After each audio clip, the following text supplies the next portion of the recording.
सबसे हिंदी बात करें ताकि यूट्यूब पर चढ़ेगा क्या पता। Hello everyone, welcome to my learning channel Chanakya Niti classes. जैसा कि डेली होमवर्क चल रहा है रेलवे समान अध्ययन और रेलवे समान विज्ञान और एनसीईआरटी सार संग्रह। पंखा चला दीजिए। नहीं, गरम लगेगा। ये तीनों बुक से अवगत होंगे, वहाँ से नहीं चलेगा। ए भाई ठीक दो तो और पंखा चला। आवाज़ साउंड नॉइस आएगा, छोड़ दो। अब उतना आवाज़ चल रहा है वहाँ, मतलब यूट्यूब पर दिक्कत होगा फिर अपलोड करने। ठीक है, तो आज का होमवर्क था पेज नंबर 14, जिसका जो है महत्वपूर्ण टॉपिक था भारत में संचार व्यवस्था और भारत में उद्योग और फिल्म जगत। ये 3 टॉपिक था। तो बोलिएगा, रेडियो का प्रसारण भारत में कब से आरंभ हुआ? 1927। ठीक है। भारत में ऑल इंडिया रेडियो का गठन कब हुआ? 1936 में हुआ और बाद में इसका नाम बदलकर 1957 में जो है आकाशवाणी कर दिया गया। ठीक है, तो ऑल इंडिया रेडियो का गठन 1936 में हुआ, जिसका नाम बदलकर आकाशवाणी कब किया गया? 1957। ठीक है। भारत में सर्वप्रथम डाक सेवा कब प्रारंभ होगा? 1837 में जो है भारत में सर्वप्रथम डाक सेवा प्रारंभ हुआ। ठीक है, बताइएगा पहला डाक टिकट कहाँ से जारी किया गया? लाहौर के कराची से। ठीक है, पाकिस्तान में पड़ता है कराची। कराची से जो है पहला डाक टिकट जारी किया गया और ये कब किया गया? तो 1852 में। पहला डाक टिकट कराची से जारी किया गया और 1852 में किया गया। ठीक है, बताइएगा पहला अखिल भारतीय डाक टिकट कब जारी हुआ? 1854 में पहला अखिल भारतीय डाक टिकट जारी किया गया। बताइएगा डाक विभाग की स्थापना कब हुई? 1854। डाक विभाग की स्थापना कब हुई? 1854। बताइएगा मनी ऑर्डर सेवा जो है भारत में कब से प्रारंभ हुआ? 1880। भारत में प्रथम हवाई डाक सेवा कब से कब चला? तो 18 फरवरी 1911 को प्रयागराज से नैनीताल। भारत की क्वेश्चन देखिएगा, इंपॉर्टेंट है। भारत में जो है प्रथम हवाई डाक सेवा कब प्रारंभ हुआ? तो 1911 में प्रयागराज से नैनीताल। भारत में डाक जोनों की संख्या कुल कितनी है? 8। तो भारत में डाक जोनों की संख्या कितनी है? 8। बताइएगा पिन कोड जो है भारत में कब से प्रारंभ हुआ? 15 अगस्त 1972 से प्रारंभ हुआ। पिन कोड जो है 15 अगस्त 1972 से प्रारंभ हुआ। और स्पीड पोस्ट की शुरुआत कब से हुई? 1986 में। स्पीड पोस्ट की शुरुआत कब से हुई? 1986 में। डाक जीवन बीमा का प्रारंभ कब से हुआ? तो 1884 में। डाक जीवन बीमा का प्रारंभ कब से हुआ? 1884 में। बताइएगा रेल डाक सेवा कब से प्रारंभ हुआ? 1863। रेल डाक सेवा कब से प्रारंभ हुआ? 1863। बताइएगा अगला क्वेश्चन, भारत में प्रथम डाकघर जो है 1974 में कहाँ की ईस्ट इंडिया कंपनी द्वारा कहाँ खोला गया? कोलकाता में। ठीक है, भारत में प्रथम डाकघर 1774 में ईस्ट इंडिया कंपनी द्वारा कहाँ खोला गया? कोलकाता में। भारत में सर्वप्रथम टेलीग्राफ लाइन कब से प्रारंभ हुआ? 1851 में। भारत में सर्वप्रथम टेलीग्राफ लाइन कब से प्रारंभ हुआ और कहाँ से कहाँ तक किसके बीच में शुरुआत हुआ था? तो कोलकाता से डायमंड हार्बर के बीच। ठीक है, टेलीग्राफ लाइन 1851 में शुरुआत हुआ और ये कोलकाता से डायमंड हार्बर के बीच शुरू हुआ। बताइएगा टेलीफोन सेवा का प्रारंभ कब हुआ और कहाँ हुआ? 81 से 82 में। 1881 से 82 में टेलीफोन सेवा का प्रारंभ हुआ और कोलकाता में हुआ। ठीक है, दूरदर्शन की प्रथम उद्देशिका कौन थी? तो प्रतिमा पुरी। ठीक है, दूरदर्शन की प्रथम उद्देशिका कौन थी? प्रतिमा पुरी। प्रसार भारती का गठन कब हुआ? तो 1997 में। प्रसार भारती का गठन कब हुआ?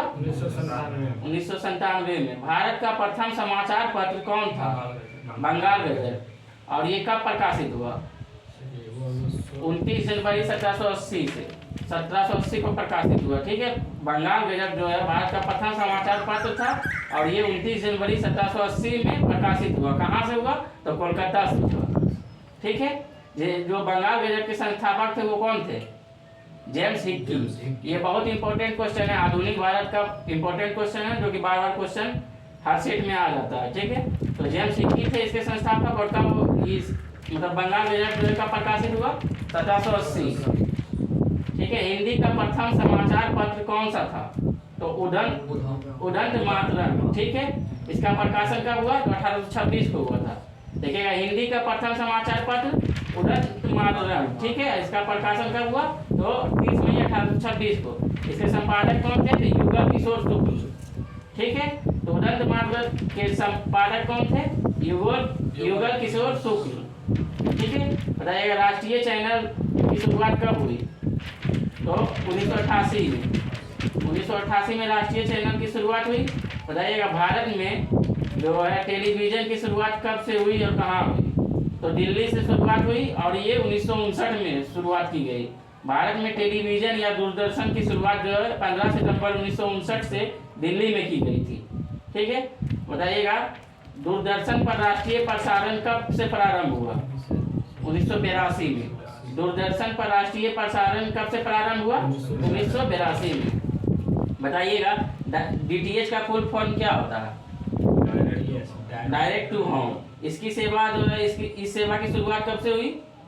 डीटीएच सेवा की शुरुआत कब से हुई? तो 16 दिसंबर 2004 से, ठीक है। डीटीएच का फुल फॉर्म क्या होता है? Direct to home. और इसकी शुरुआत कब से हुई? 16 दिसंबर 2004, ठीक है। भारत संचार निगम लिमिटेड, जिसे बीएसएनएल कहते हैं, बीएसएनएल का प्रारंभ कब से हुआ? 2000। ये याद रखिएगा, बीएसएनएल का प्रारंभ 1 अक्टूबर 2000 को हुआ, ठीक है। बताइएगा, एमटीएनएल की स्थापना कब हुई? अप्रैल 1986। अप्रैल 1986 एमटीएनएल और बीएसएनएल की शुरुआत कब हुई? 2000, ठीक है। इंटरनेट की शुरुआत कब हुई? 1995। जनवरी 1995 को जो है इंटरनेट की शुरुआत हुई। अरे, सेलुलर फोन सेवा कब से प्रारंभ हुआ? ये भी 1995। इंटरनेट और सेलुलर याद रखिएगा, इंटरनेट और सेलुलर जो है 1995 से प्रारंभ हुआ। भारत में सर्वप्रथम एसटीडी सेवा का प्रारंभ कब से हुआ? तो 26 नवंबर 1960 को लखनऊ के मध्य हुई, कानपुर तथा लखनऊ के मध्य हुई, ठीक है। एसटीडी जो होता है, पहला टेलीफोन पर एसटीडी किया जाता था, उसी में जो है 1960 को कानपुर तथा लखनऊ के मध्य हुई थी। मोबाइल नंबर पोर्टेबिलिटी सुविधा पूरे देश में कब से लागू हुई? 2011 से। और ये प्रथम चरण कहाँ शुरू की गई थी? हरियाणा में। भारत की सबसे बड़ी समाचार एजेंसियां प्रेस ट्रस्ट ऑफ इंडिया, जिसे पीटीआई कहते हैं, पीटीआई की स्थापना कब हुई? तो 27 अगस्त 1947 को। ये भारत की सबसे बड़ी समाचार एजेंसियां हैं, ठीक है। भारत की सबसे बड़ी समाचार एजेंसियां कौन सा है? तो PTI, press trust of India. ये इसकी स्थापना 27 अगस्त 1947 के हुआ। अगला टॉपिक है भारत में उद्योग। यहाँ उद्योग से बहुत सारा क्वेश्चन पूछा जाता है, इसको ध्यान से सुनिएगा। देश में पहला लौह इस्पात कारखाना कब प्रारंभ हुआ? 1874। देश में पहला लौह इस्पात कारखाना कब प्रारंभ हुआ? 1874। कहाँ? पश्चिम बंगाल की कुल्टी में, ठीक है। इसे बंगाल आयरन वर्क्स के रूप में स्थापित किया गया था।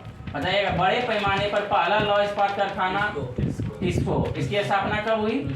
1960 में। और ये कहाँ किया गया था? साक्षी, झारखंड में, ठीक है। जमशेदजी टाटा द्वारा साक्षी, झारखंड में किया गया था। और ये किस नदी के किनारे है? स्वर्णरेखा नदी के किनारे, ठीक है। भिलाई इस्पात संयंत्र की स्थापना कब हुई? 1955। भिलाई इस्पात संयंत्र की स्थापना कब हुई? और ये किसके सहायता से लगाई गई थी? पूर्व सोवियत संघ, यूएसएसआर, ठीक है। अभी रूस है, उससे पहले पूर्व सोवियत संघ, जिसे यूएसएसआर कहते हैं, उसके सहायता से लगाया गया था। और कहाँ लगाया गया था? भिलाई, छत्तीसगढ़, ठीक है। राउरकेला कहाँ? ओडिशा, जिसे हिंदुस्तान स्टील लिमिटेड कहते हैं, इसकी स्थापना कब हुई थी? 1959 में। ये जो है बहुत इंपॉर्टेंट है, इकोनॉमिक्स से जो है यहाँ से क्वेश्चन पूछा जाता है। तो बताइएगा, राउरकेला कहाँ है? उड़ीसा में। इसकी स्थापना कब हुई थी? 1959 में। और ये किसकी सहायता से लगाया गया था? पश्चिमी जर्मनी की सहायता से। बताइएगा, हिंदुस्तान स्टील लिमिटेड दुर्गापुर कहाँ स्थित है? पश्चिम बंगाल। इसकी स्थापना कब हुई थी? 1956 में। और ये किसके सहायता से लगाया गया था?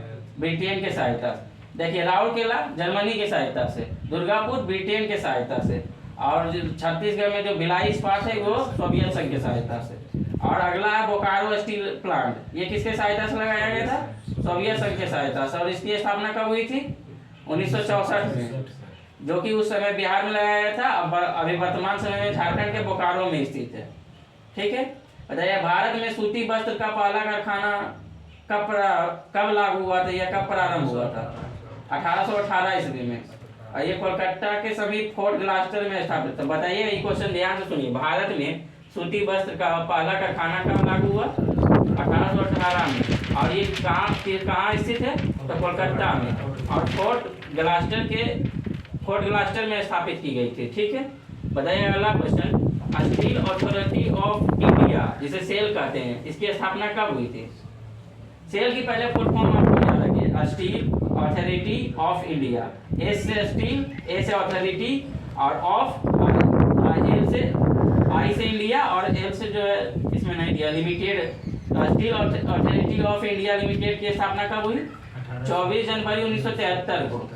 ठीक है, 24 जनवरी 1973 किसकी स्थापना हुई? तो सेल की स्थापना हुई। भारत में पहला सीमेंट कारखाना किस राज्य में स्थापित हुआ था? तमिलनाडु, मद्रास में। ठीक है, और ये कब लगाया गया था? तो 1904 में, जो कि असफल रहा। सार्वजनिक क्षेत्र का पहला उर्वरक कारखाना कहाँ है? तो सिंदरी, झारखंड। ये दरोगा का पूछा हुआ क्वेश्चन है। जब हम दरोगा का एनालिसिस कर रहे थे तो ये क्वेश्चन पूछा गया था। तो सार्वजनिक क्षेत्र का पहला उर्वरक कारखाना कहाँ लगाया गया? सिंदरी, झारखंड में। कब शुरू हुआ था इसकी? 1951 में। ठीक है, इसको याद रखिएगा। नेपाल नगर अखबारी कागज, नेपाल नगर किसके लिए प्रसिद्ध है? अखबारी कागज के लिए प्रसिद्ध है। ठीक है, भारत में पहला तेल शोधक कारखाना कहाँ कब प्रारंभ हुआ और कहाँ स्थित है? असम के डिगबोई में। और कब प्रारंभ हुआ? 1901 में। ठीक है, भारत का सबसे प्राचीन हुआ बड़ा उद्योग कौन सा है? सूती वस्त्र उद्योग। ठीक है, भारत में जूट का पहला कारखाना कब लागू हुआ? भारत में जूट का पहला कारखाना कहाँ स्थापित हुआ और कब लागू हुआ? 1855 में लागू हुआ, और ये कोलकाता के रिसरा में स्थापित किया गया। ठीक है, ये याद रखिएगा। भारत में जूट का पहला कारखाना कब लागू हुआ?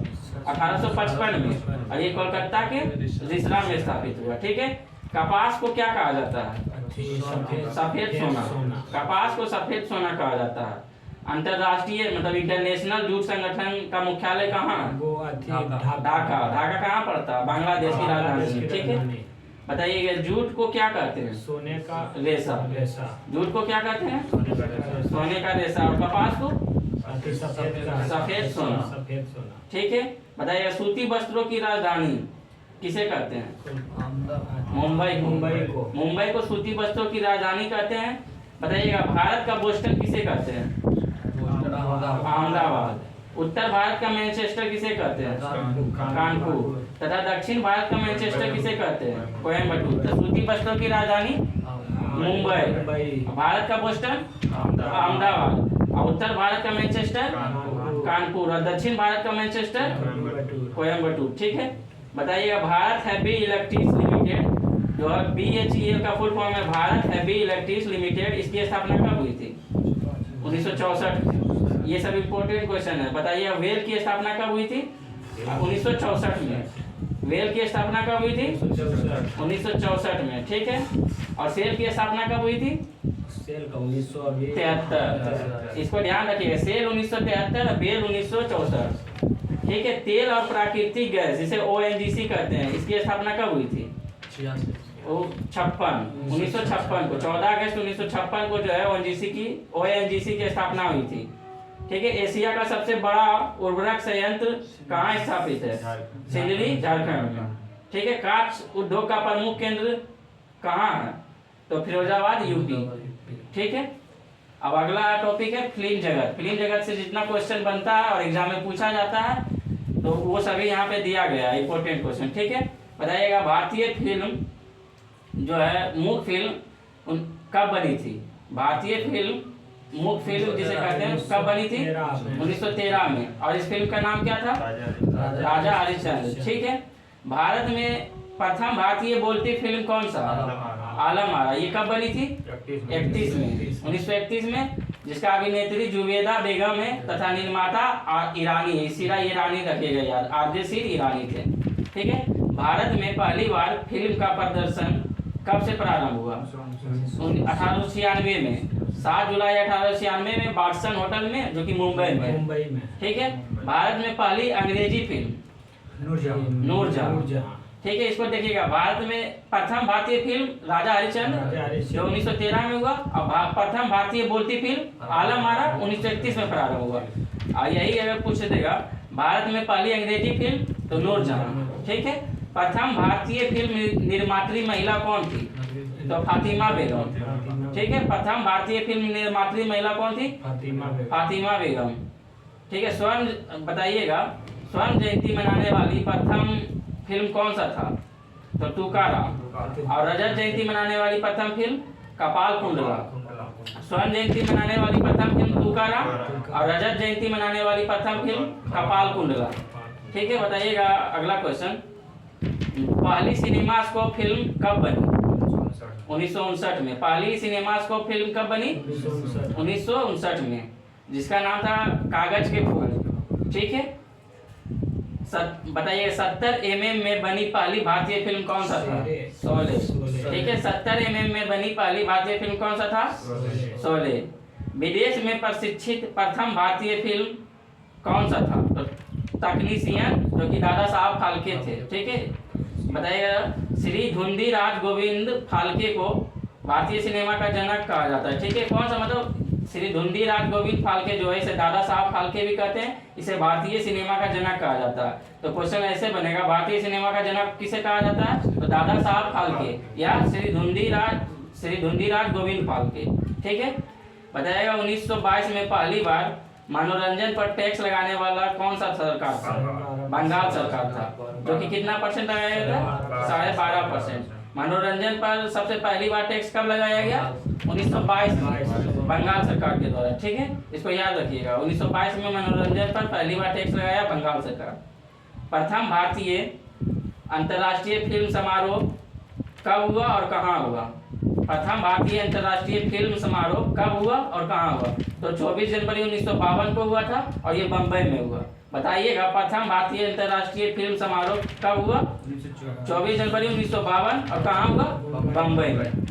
ठीक है, भारत रत्न से सम्मानित फिल्म जगत के प्रथम व्यक्ति कौन थे? सत्याजीत राय। ये क्वेश्चन याद रखिएगा, क्योंकि भारत रत्न से सम्मानित है। भारत रत्न से सम्मानित फिल्म जगत के प्रथम व्यक्ति कौन थे? सत्याजीत राय। और इन्हें कब सम्मानित किया गया था? 1992 में। सत्याजीत राय को कब सम्मानित किया गया भारत रत्न से? 1992 में। राष्ट्रीय फिल्म पुरस्कार से सम्मानित पहली हिंदी फिल्म कौन सा था? राष्ट्रीय फिल्म पुरस्कार से सम्मानित पहली हिंदी फिल्म कौन सा था? तो मिर्जा गाली। ठीक है, और ये 1954 में इसे जो है सम्मानित किया गया। बताइएगा गीतकार प्रदीप का वास्तविक नाम क्या है? तो रामचंद्र द्विवेदी प्रदीप। ठीक है, फिल्मों में पहला संगीत निर्देशक का गौरव किसे प्राप्त हुआ? तो फिरोज शाह मिस्त्री को।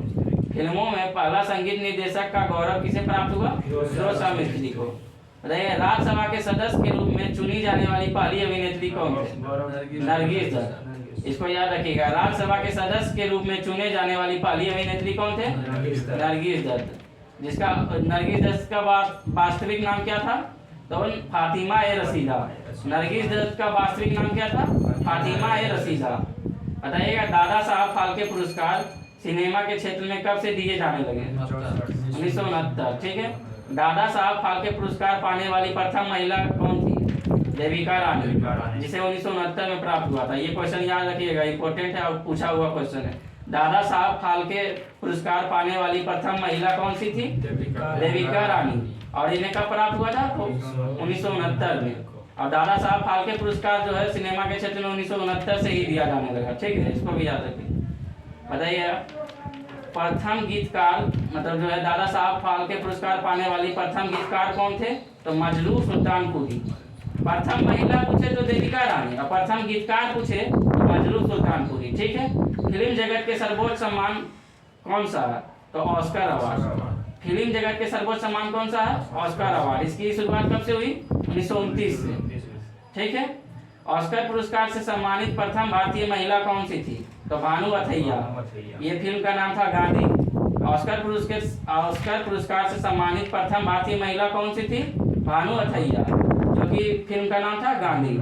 बताइएगा फिल्म टाइटैनिक वर्ष 1997 में कौन सा पुरस्कार जीता? तो ऑस्कर पुरस्कार जीता था। फिल्म टाइटैनिक वर्ष 1997 में कौन सा पुरस्कार जीता? ऑस्कर पुरस्कार। जो कि बताइएगा अगला क्वेश्चन, टीवी धारावाहिक जो है भारत एक खोज के निर्देशक कौन थे? टीवी धारावाहिक भारत एक खोज के निर्देशक कौन थे? तो श्याम बेनेगल।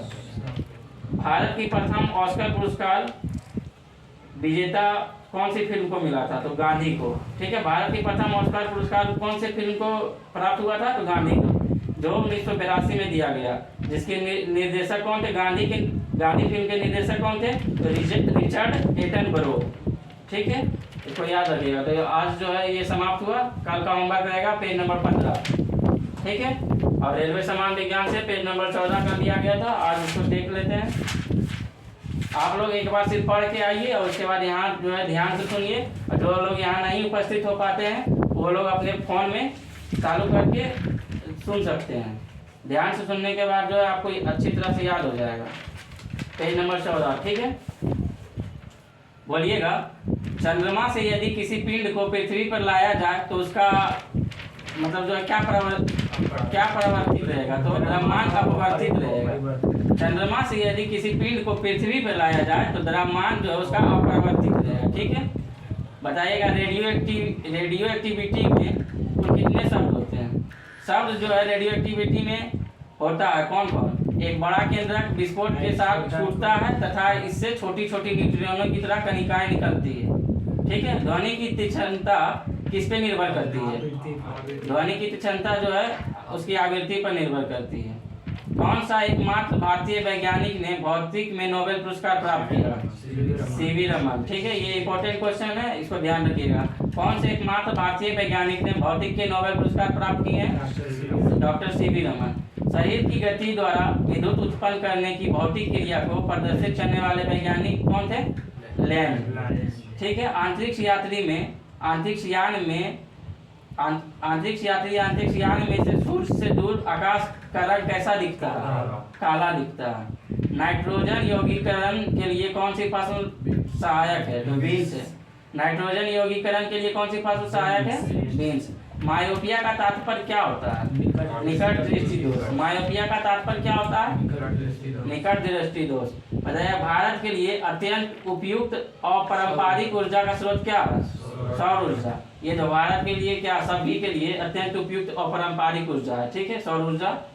हीरे रात में क्यों चमकता है? हीरे चमकता है क्योंकि उसमें चतुष्फलकीय आंतरिक संरचना है। ठीक है, इसलिए रात में चमकता है। तालाबों और कृत्रिम जलाशयों में मत्स्य प्रजनन की प्रक्रिया को क्या कहते हैं? पीसीकल्चर। या बोलेगा मछली पालन को क्या कहते हैं? पीसीकल्चर। वो क्वेश्चन किसी तरह से घुमाता है, आप लोग पढ़ाइएगा, ध्यान से देखिएगा और इनसे टिक करके रहिएगा। तो बताइएगा मत्स्य प्रजनन की प्रक्रिया को क्या कहते हैं? पीसीकल्चर।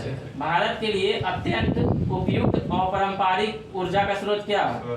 सौर ऊर्जा। ये 2 बार रिपीट हो गया क्वेश्चन। ठीक है, प्रकाश संश्लेषण में पर्णहरित की भूमिका क्या है? तो प्रकाश का अवशोषण। प्रकाश संश्लेषण में पर्णहरित की भूमिका क्या है? तो प्रकाश का अवशोषण। कांच पर लिखने के लिए किस अम्ल का प्रयोग किया जाता है? हाइड्रोफ्लोरिक अम्ल। ठीक है, कांच पर लिखने के लिए किस अम्ल का प्रयोग किया जाता है? हाइड्रोफ्लोरिक अम्ल। कायिक स्पर्श से फैलने वाला कौन सा रोग होता है? कॉर्नेटिजियस। ठीक है, कॉर्नेटिजियस। नेत्र रोग का चिकित्सक को क्या कहते हैं? ऑप्थाल्मोलॉजिस्ट। ठीक है, जो नेत्र रोग का चिकित्सक होते हैं उसे क्या कहते हैं? ऑप्थाल्मोलॉजिस्ट। बताइएगा इलेक्ट्रोस्कोप ऐसी युक्ति है जो आवेश के परिणाम को निश्चित करने के लिए प्रयुक्त होती है। ठीक है, इलेक्ट्रोस्कोप ऐसी युक्ति है जो आवेश के परिणाम को निश्चित करने के लिए प्रयुक्त होती है। बताइएगा अगला क्वेश्चन, साइकिल चलाने वाला मोड़ लेते समय क्यों झुकता है? वो झुकता है ताकि गुरुत्वाकर्षण के आधार जो है अंदर बना रहे, उसे गिरने से बचता, मतलब गिरने से बचता, तो इसलिए वो झुकता है। ठीक है, वातावरण में सर्वाधिक मात्रा में पाई जाने वाली गैस कौन सी है? नाइट्रोजन। ठीक है, वातावरण में सर्वाधिक मात्रा में पाई जाने वाली गैस कौन सी? नाइट्रोजन। ठीक है, पृथ्वी की भूपट्टी पर सबसे अधिक मात्रा में लाइट मोबाइल वाला तो लाइट हाँ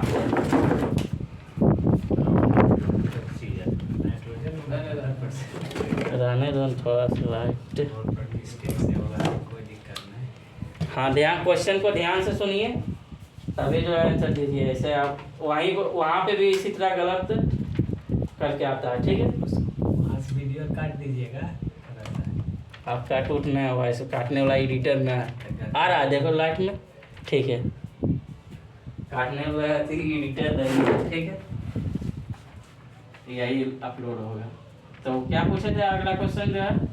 हाँ, हाँ कि कितने परसेंट जो है गैस पाई जाती है, बताइएगा। भूपट्टी पर सबसे अधिक मात्रा में कौन सा तत्व पाया जाता है? तो ऑक्सीजन, ठीक है। नेत्र गोलक किस सेट द्वारा प्रचलित होता है? तो 6 मांसपेशियों के द्वारा। नेत्र गोलक किस सेट द्वारा प्रचलित होता है? 6 मांसपेशियों। पीतल एक क्या मतलब किसका उदाहरण? मिश्रण का उदाहरण, ठीक है। न्यूट्रॉन वे कण है जिनमें क्या होते हैं? तो कोई आवेश नहीं होता, ठीक है। न्यूट्रॉन वह कण है जिनमें कोई आवेश नहीं होता। बताइएगा अब तक कितने तत्व को ज्ञात किए गए? 119। अब तक कितने तत्व को ज्ञात किए गए? 119। बढ़ा दिया, तो इसमें जो दिया हुआ हमको अभी कंफर्म पता नहीं है कि कितना, ठीक है, देख लेंगे। ऑक्सीजन को किस रूप में परिभाषित किया गया है? इलेक्ट्रॉनों के लाभ के रूप में, ठीक है। ऑक्सीजन को किस रूप में परिभाषित किया गया है? इलेक्ट्रॉनों के लाभ के रूप में। सभी अम्लों में सबसे अधिक समान तत्व किसका है? हाइड्रोजन का। सभी अम्लों में सबसे अधिक समान तत्व किसका है? हाइड्रोजन का। अम्ल का स्वाद कैसा होता है? खट्टा, ठीक है। प्रकाश वर्ष किसकी इकाई है? दूरी का। संघनन क्या है? तो वाष्प के दर में परिवर्तन करना संघनन का होता है, ठीक है। संघनन क्या है? वाष्प के दर में परिवर्तन करना। बताइएगा मुक्त अवस्था में गिरते हुए एक पिंड द्वारा तय की गई दूरी समानुपाती होता है किसके? तो पिंड के मात्रा के द्वारा, ठीक है। मुक्त अवस्था में गिरते हुए एक पिंड द्वारा तय की गई दूरी समानुपाती होती है पिंड के मात्रा के, ठीक है। कार के स्टीयरिंग में शामिल क्या होता है? तो एकल बल। कार के स्टीयरिंग में क्या शामिल होता है? एकल बल। किसी वस्तु का वजन सबसे कम होगा पृथ्वी के केंद्र में रखने पर। किसी वस्तु का वजन सबसे कम कहाँ होगा? पृथ्वी के केंद्र में रखने पर। ध्वनि किस रूप में यात्रा करती है? अनुदैर्घ्य तरंगों के रूप में। स्वर की गुणात्मकता होती है तो वेदमान अधिस्वर पर निर्भर करती है, ठीक है। प्रतिध्वनि क्यों सुनाई पड़ती है? तो ध्वनि तरंगों के परावर्तन के कारण। प्रतिध्वनि जो है क्यों सुनाई पड़ती है? ध्वनि तरंगों के परावर्तन के कारण।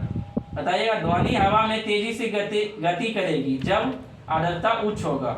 ध्वनि जो है हवा में तेजी से गति करेगी जब आर्द्रता उच्च होगा, ठीक है। ऊष्मा प्रवाह निम्नलिखित में किसके अंतर का परिणाम है? तो तापमान का। ऊष्मा प्रवाह निम्नलिखित में किसके अंतर का परिणाम है? तापमान का।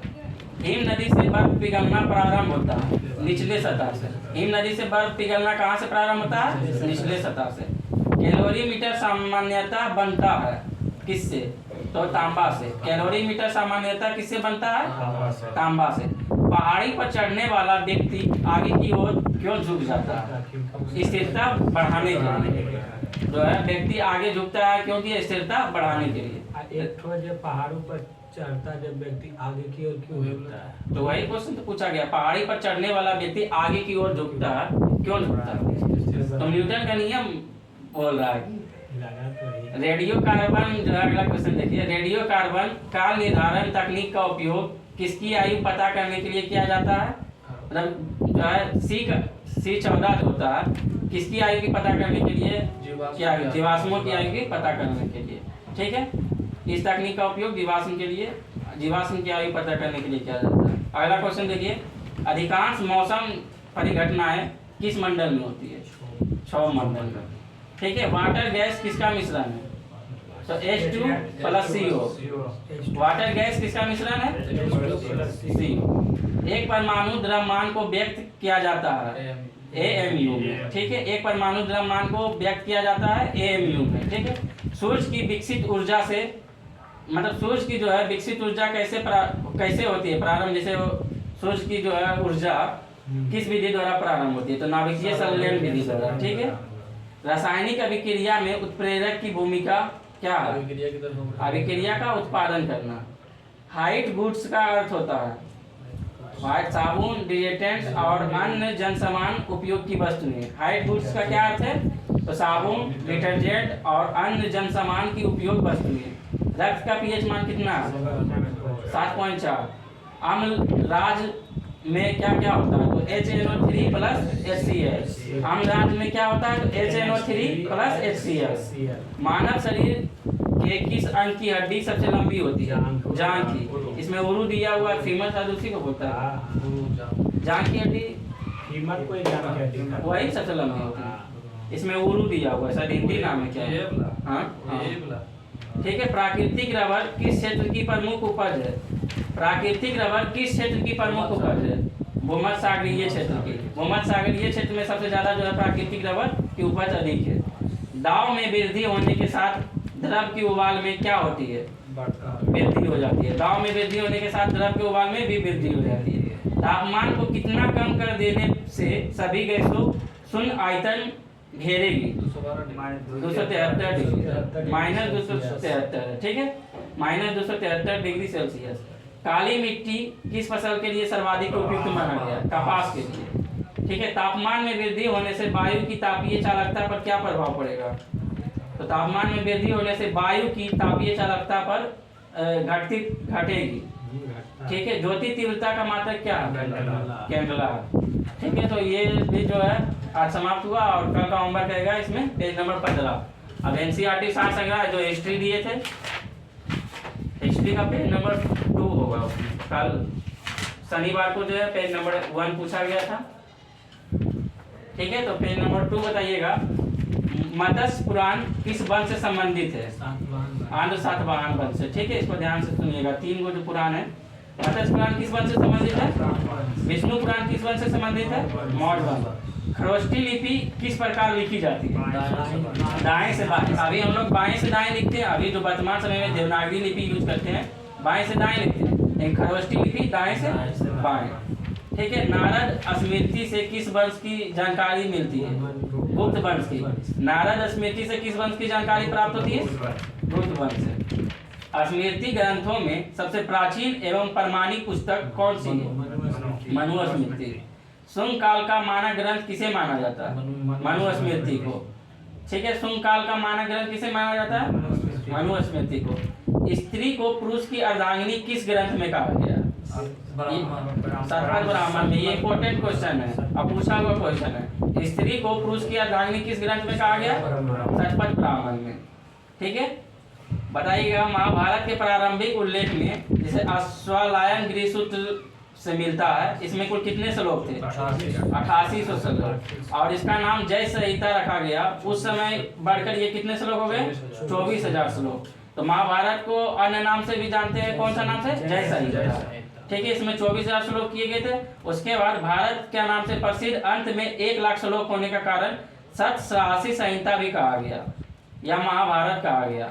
ठीक है। तो अभी वर्तमान समय में 1 लाख श्लोक है। ठीक है, जिसे महाभारत कहते हैं और इसे सप्तसाहसी संहिता भी कहते हैं। बताइए पूरा लेख विद्या से क्या मतलब, पूरा लेख विद्या से क्या अभिप्राय है या क्या? शिलालेखों का अध्ययन। पूरा लेख विद्या से क्या अभिप्राय है? शिलालेखों का अध्ययन। पुरावशेष का महानतम अन्वेषक किसे माना गया? तो डार्विन को। पुरावशेष के महानतम अन्वेषक किसे माना गया? डार्विन को। इब्न बतूता का यात्रा वृत्तांत किस नाम से प्रसिद्ध है? बहुत इंपॉर्टेंट मध्यकालीन भारत का जो ये इंपॉर्टेंट क्वेश्चन है, रेहला। ठीक है। इब्न बतूता के यात्रा वृत्तांत किस नाम से प्रसिद्ध है? इसको याद रखिएगा आपको हर हालत में। ठीक है। इब्न बतूता का यात्रा वृत्तांत किस नाम से प्रसिद्ध है? रेहला। हुएन सांग ने किस विद्यालय में बौद्ध धर्म का अध्ययन किया था? नालंदा विश्वविद्यालय। और ये कब भारत आया था? 629 36 हाँ रहा, लेकिन 629 से वहां चला था, 30 में पहुंचा भारत। ठीक है, इसको ध्यान रखिएगा। बताइएगा जो है प्रमुख अभिलेख और उसका शासक बताइएगा। ठीक है, किस अभिलेख का किस शासक से संबंधित है? हाथी गुम्फा अभिलेख किस शासक से संबंधित है? कलिंग नरेश खारवेल। ये याद रखिएगा, ठीक है, ये टॉपिक याद रखिएगा। प्रमुख अभिलेख और उसका शासक। तो बताइए हाथी गुम्फा अभिलेख किस शासक से संबंधित है? कलिंग नरेश खारवेल। और एहोल अभिलेख किस शासक से संबंधित है? हाँ, पुलकेशिन द्वितीय। ठीक है, नासिक अभिलेख किस शासक से संबंधित है? गौतमी बलविश्री। जूनागढ़ अभिलेख रुद्रदामन। जूनागढ़ अभिलेख रुद्रदामन। प्रयाग स्तंभ अभिलेख समुद्रगुप्त। आप लोग याद नहीं किए हैं, इसको हर हालत में याद करना ही होगा। नहीं, ये बहुत इंपॉर्टेंट है। बताइएगा एक बार ध्यान से सुनिए। हाथी गुम्फा अभिलेख, हाथी गुम्फा अभिलेख कलिंग नरेश खाड़बे, ठीक है, एहोल अभिलेख तो पुलकेशी द्वितीय, नासिक अभिलेख गौतमी बलभीषणी, ठीक है, जूनागढ़ अभिलेख रुद्रदामन, जूनागढ़ तो सबको याद रहता है, जूनागढ़ अभिलेख रुद्रदामन, प्रयाग स्तंभ अभिलेख समुद्रगुप्त, प्रयाग आए तो समुद्रगुप्त, जूनागढ़ आए तो रुद्रदामन, ठीक है, और हाथी गुम्फा आए तो कलिंग नरेश खाड़बे, और ये एहोल आए तो पुलकेशी द्वितीय, ठीक है।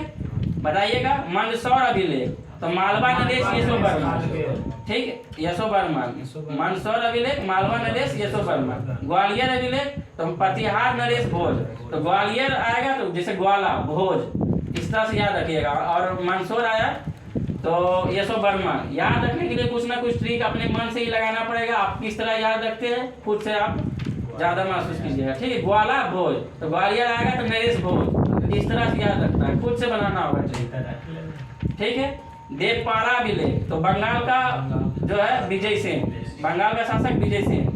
भीतरी हुआ जूनागढ़ अभिलेख तो जूनागढ़ तो रुद्रदामन, इसमें भीतरी आगे लग जाएगा तो अस्कंदगुप्त, ठीक है। तो बताया भीतरी हुआ जूनागढ़ अभिलेख अस्कंदगुप्त, आप लोग याद कर लीजिएगा इसको एक बार पढ़ेंगे क्योंकि ये टॉपिक है। बताइए बौद्ध स्तंभ लेख से किसकी जानकारी मिलती है? शुंग काल की जानकारी मिलती है। बौद्ध स्तंभ लेख से किसकी जानकारी मिलती है? शुंग काल की। हुएन सांग ने अपनी यात्रा वृत्तांत का वर्णन किस पुस्तक में किया? नहीं, हुएन सांग पूछ रहे हैं। हुएन इब्न बतूता ने रेला में किया था। हुएन सांग जो है CUK, ठीक है, ये भी इंपॉर्टेंट क्वेश्चन है। हुएन सांग, अब बताइए हुएन सांग किसके शासनकाल में आया था? हाँ, हो से हुएन और हो से हर्षवर्धन, इसको ध्यान रखिएगा। अरबी भाषा की पुस्तक किताब उल हिंद की रचना किसने की? तो किताब उल हिंद की रचना अल-बरूनी ने की। ये सब इंटर का आर्ट्स का क्वेश्चन है जो कि अभी एग्जाम में SI एग्जाम में पूछा जाता है, BPSC में पूछा जाता है, ठीक है। तो किताब उल हिंद की रचना अल-बरूनी, यही किताब उल रेहला की बोले तो इब्न बतूता, ठीक है। मोरक्को की यात्री, इब्न बतूता कहाँ की यात्री था? मोरक्को की। ये सब इंटर का फेमस क्वेश्चन है, इंटर आर्ट्स का। इब्न बतूता कहाँ की यात्री था और ये किसके दरबार में आया था? मोहम्मद बिन तुगलक के दरबार। और जिसे जो है तुगलक जो है इसे दिल्ली की काजी नियुक्त किया, तो बोलेगा मोहम्मद बिन तुगलक किसे दिल्ली की काजी नियुक्त किया था? किस यात्रा को, किस यात्री को? तो इब्न बतूता को। और इब्न बतूता किस देश के निवासी थे? तो मोरक्को के। और हुएन सांग किस देश के निवासी थे? तो चीन के। इसको भी याद रखिएगा, ठीक है। मार्को पोलो द्वारा किस राज्य की यात्रा का उल्लेख मिलता है? तो पांड्य राज्य की उल्लेख मिलता है। मार्को पोलो द्वारा किस राज्य की उल्लेख मिलता है? पांड्य राज्य की। पतंजलि के महाभाष्य से किस वंश का इतिहास पता चलता है? शुंग वंश, ठीक है। पतंजलि की महाभाष्य से किस इतिहास का पता चलता है? शुंग वंश। अब देखिए चीनी लेखकों का वर्णन, 3 चीनी लेखक जो इंपॉर्टेंट है, इसको याद रखिएगा। और कब आया था और इसकी रचनाएं क्या थी और इसका यात्रा विवरण क्या था? हायान किस देश की यात्री था? चीन का ही, ठीक है। और ये कब आया था? तो 399 से 414 ईस्वी की, मतलब 400 से 414 याद रखिए, ठीक है। हायान कब आया था? 400 से 414। और इसकी रचनाएं थे भारत दशा का विवरण, ठीक है। इसकी रचनाएं कौन सा था? तो भारत दशा का विवरण। और ये किसके दरबार में आए थे? तो चंद्रगुप्त द्वितीय के दरबार में। हायान किसके दरबार में आए थे? चंद्रगुप्त द्वितीय के दरबार में, ठीक है। हुएन सांग कब आए थे? तो 629 से 645 तक, 629 से 645।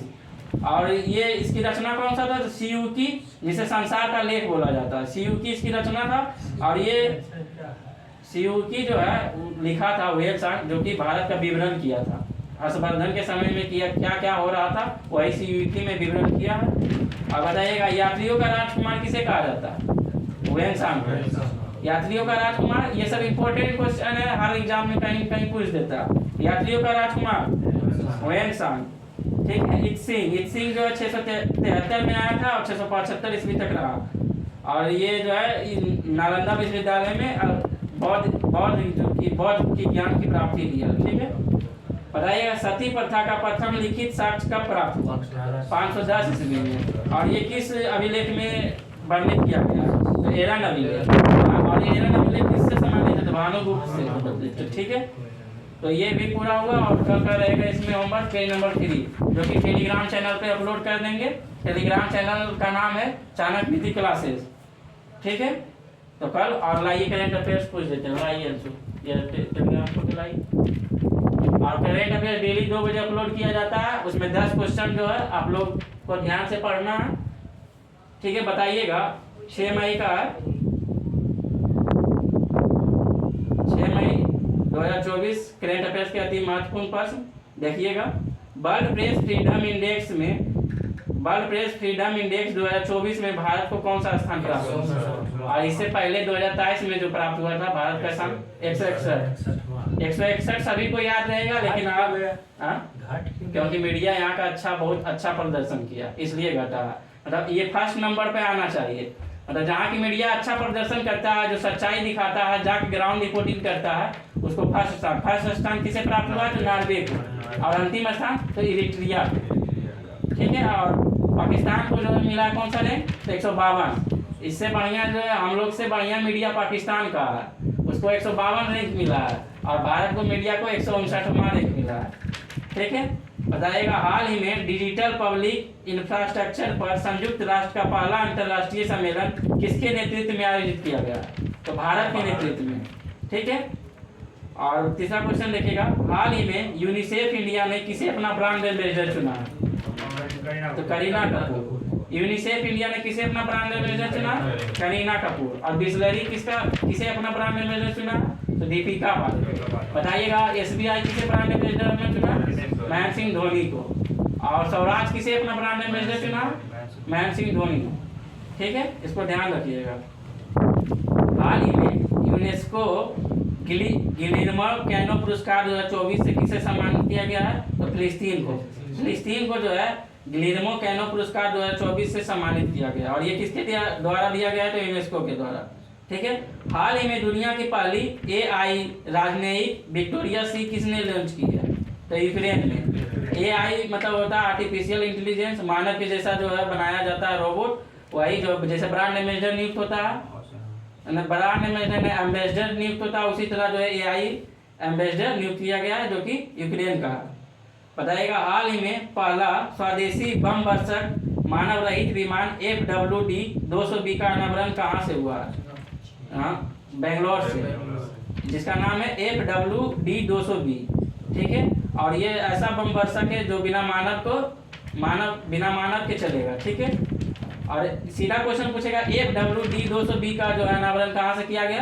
बेंगलुरु से, याद रखिएगा, ठीक है। हाल ही में GST अपीलीय न्यायाधिकरण के प्रमुख पद पर किसे नियुक्त किया गया है? तो संजय कुमार मिश्रा को।